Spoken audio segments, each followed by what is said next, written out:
Bonjour tout le monde, c'est Jonathan. Alors peut-être que vous me connaissez déjà depuis ma chaîne personnelle, la chaîne de Blox, mais ici on est bien sur le journal du coin. En effet, j'ai décidé de collaborer avec eux pour produire des vidéos et faire des analyses fondamentales au sujet de crypto-monnaies. Et pour les personnes qui ne me connaissent pas, je suis Jonathan, mon activité principale c'est programmeur, je fais des vidéos où je parle de crypto-monnaies, donc sur une chaîne personnelle, j'en parle plutôt sur l'aspect technique, et également j'ai réalisé des analyses fondamentales qu'on va retrouver sur la chaîne du journal du coin. Donc vous allez revoir ma tête dans une longue série de vidéos, et je dois préciser que les vidéos que vous verrez, ce sont des vidéos qui ont déjà été publiées sur la toile, mais qui aujourd'hui n'existent plus, donc elles seront exclusives à Journal du Coin. Et l'avantage, malgré que ces vidéos, certaines datent de quelques mois, les analyses fondamentales ne sont pas réellement périssables, comme ce serait le cas avec l'analyse technique dans le trading. Elles sont toujours valides, les informations sont toujours valides. Alors pensez à vous abonner à la chaîne du Journal du Coin et activer la petite cloche pour être notifié. Et on va commencer cette série de vidéos par l'analyse de l'origine, un peu ce qui a signé l'origine de tout l'écosystème qu'on connaît aujourd'hui de la crypto-monnaie. J'ai nommé Bitcoin. J'espère que ça va vous intéresser et j'espère que ça va accomplir son objectif qui est de vous apporter un maximum de valeur avec des informations les plus pertinentes possibles.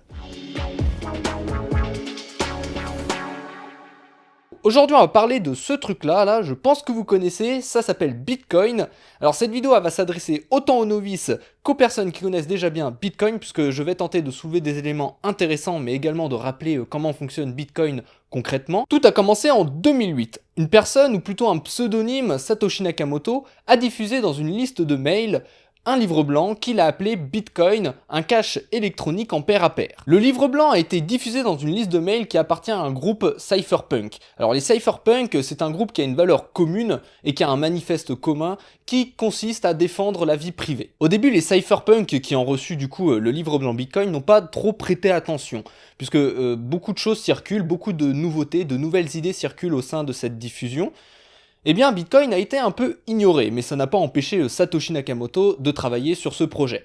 En 2009, une version live, donc une version utilisable de Bitcoin, a été publiée en janvier 2009. À cette date-là, pour être plus précis, le 3 janvier 2009, le Genesis Block a été créé. Alors le Genesis Block, c'est le tout premier bloc de la blockchain. Et dans ce bloc, il y a un petit élément assez marrant, un message a été intégré dans ce qu'on appelle la Coinbase. Ce message fait directement référence à un article qui a été publié le 3 janvier 2009 dans le Times, et qui fait suite à la crise financière qu'on a connue en 2008, la crise des subprimes, et qui parle d'un potentiel renflouement des banques en Angleterre par le chancelier d'échiquier, qui s'occupe de la trésorerie du gouvernement anglais. Alors du coup, c'est assez marrant, puisqu'on en parle souvent, c'est que Bitcoin est arrivé après la crise de confiance des subprimes, et en plus, le Genesis Block fait une référence à cette crise des banques en mettant en titre un des articles qui parle justement des banques. Il aurait très bien pu mettre un autre titre d'article en message pour faire référence à la date au moment où ça a été publié. Peut-être vous le savez déjà, mais le créateur de Bitcoin, on ne le connaît pas. Satoshi Nakamoto est un pseudonyme.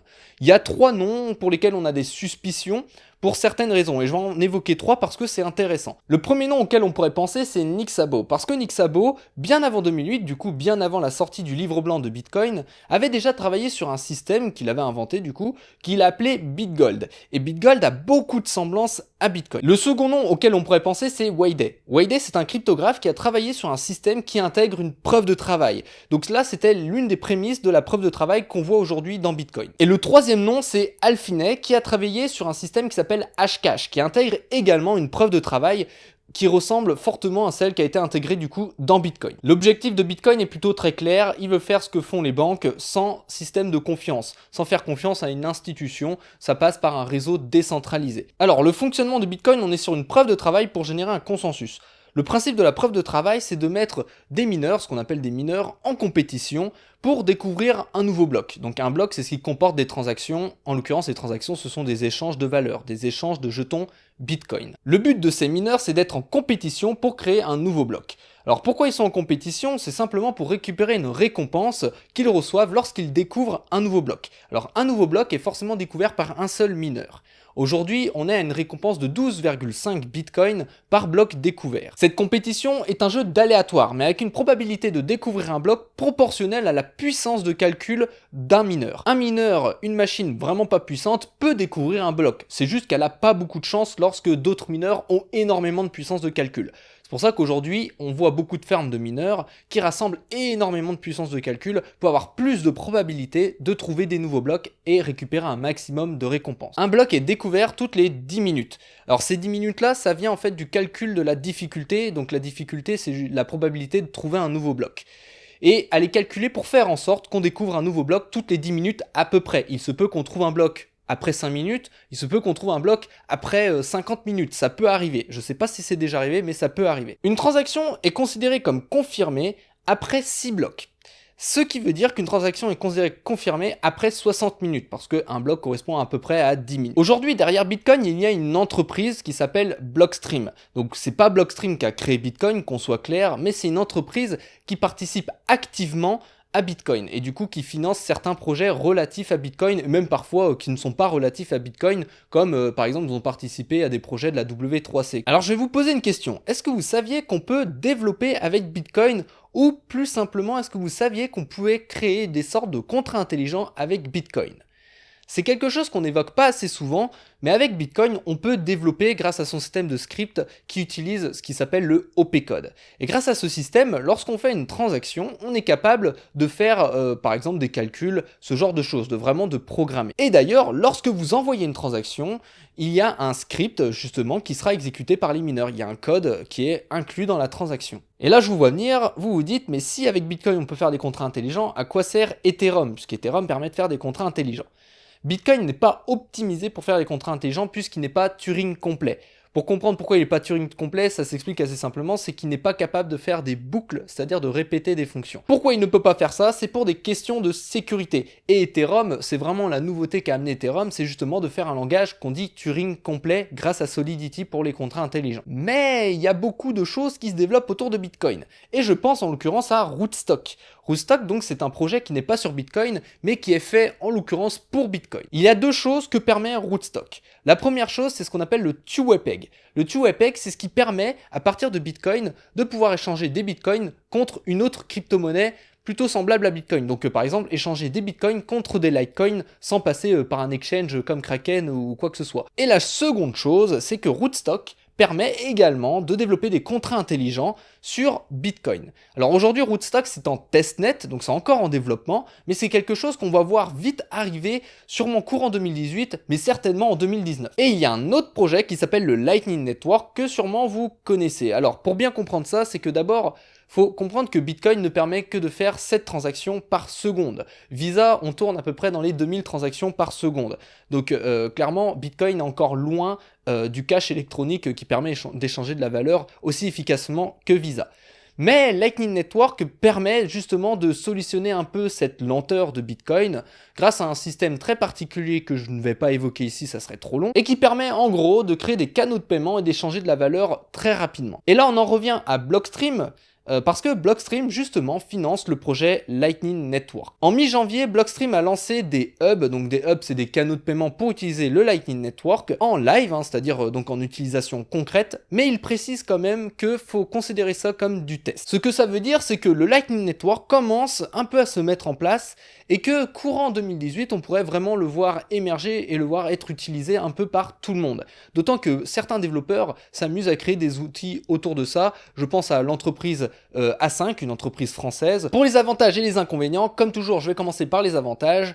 Alors d'abord, le premier gros avantage de Bitcoin, c'est qu'il a 9 ans d'existence avec un seul bug inhérent au code qui a été découvert en 2010 par Jeff Garzik. Alors Jeff Garzik, c'est le gars qui a voulu lancer Segwit 2x qui était très controversé, et c'est lui qui a découvert justement un bug un peu bizarre où il avait trouvé une transaction avec une valeur énorme et il a dit mais c'est bizarre, cette valeur elle est un peu trop grosse. Cette faille a été corrigée et c'est vraiment la seule faille qui a été trouvée en 9 ans, et ça c'est un gros avantage en réalité, faut bien le noter, d'autant que Bitcoin est énormément utilisé. On compte à peu près aujourd'hui 21 millions d'utilisateurs. Le second avantage, c'est que Bitcoin est reconnu. Alors qu'est-ce que ça veut dire être reconnu? Je pense surtout à l'écosystème de Bitcoin. Et en l'occurrence, beaucoup de développeurs du coup connaissent Bitcoin et ont tendance à vouloir développer des outils pour Bitcoin, ou en l'occurrence par exemple pour Lightning Network, pour Rootstock, du coup qui n'est pas Bitcoin mais qui sont rattachés à Bitcoin. Et là c'est très important puisqu'il y a une communauté qui travaille à faire avancer Bitcoin. Et un troisième avantage, donc là pour moi c'est un avantage, ça va dépendre des opinions, opinion, c'est que Bitcoin n'a pas de créateur. Et moi j'estime que c'est intéressant le fait qu'il n'y a pas de créateur, puisque du coup tout le monde est à peu près au même niveau et propose des choses au même niveau. Et ça c'est intéressant. Mais je vais y revenir dans les défauts, c'est assez marrant, mais je vais y revenir dans les désavantages par rapport justement à ce qu'on appelle la gouvernance. Le premier désavantage, c'est qu'il n'y a pas vraiment de promotion pour Bitcoin, comparé à beaucoup d'autres projets comme iOS par exemple. iOS alloue énormément de budget pour le côté marketing. Mais pour Bitcoin, il n'y a pas vraiment de système comme ça, c'est vraiment chacun fait ce qu'il a envie de faire à ses propres moyens. Si une personne aime Bitcoin, eh ben elle va faire la promotion de Bitcoin. Du coup, ça fait que Bitcoin n'a pas réellement de campagne de communication. À la limite, il y a Blockstream, mais même Blockstream n'investissent pas tant que ça sur la campagne de communication. Le second désavantage, c'est le problème de gouvernance. C'est ce qui permet de faire évoluer Bitcoin. Quand quelqu'un a une proposition par rapport à Bitcoin, eh ben elle fait sa proposition et les gens votent pour cette proposition. On appelle ça en l'occurrence le BIP, Bitcoin Improvement Proposal, et n'importe qui peut faire un BIP, hein. Moi je peux en faire et vous pouvez en faire. Puis ce BIP est discuté pour être validé ou non. Et pourquoi la gouvernance de Bitcoin aujourd'hui c'est un problème? C'est parce que le processus est assez lent. La gouvernance, elle n'est pas directement intégrée dans le système Bitcoin, c'est vraiment quelque chose qui se fait à part. Lorsque quelqu'un publie un BIP, il ne le publie pas dans Bitcoin, il le publie par exemple sur GitHub ou dans la liste de mails du développement de Bitcoin. Et ensuite, le BIP est discuté au sein de ces emails. Et le problème aujourd'hui, c'est que le BIP n'a pas vraiment été développé dans Bitcoin. C'est quelque chose qui a été ajouté à part. Ce qui fait que le processus est assez lent et que l'évolution de Bitcoin est assez lente également. Et le troisième problème, c'est que le réseau de Bitcoin se centralise de plus en plus. Pour le minage, ça demande de l'électricité, donc un certain coût de consommation. Certains pays ont un coût d'électricité assez faible.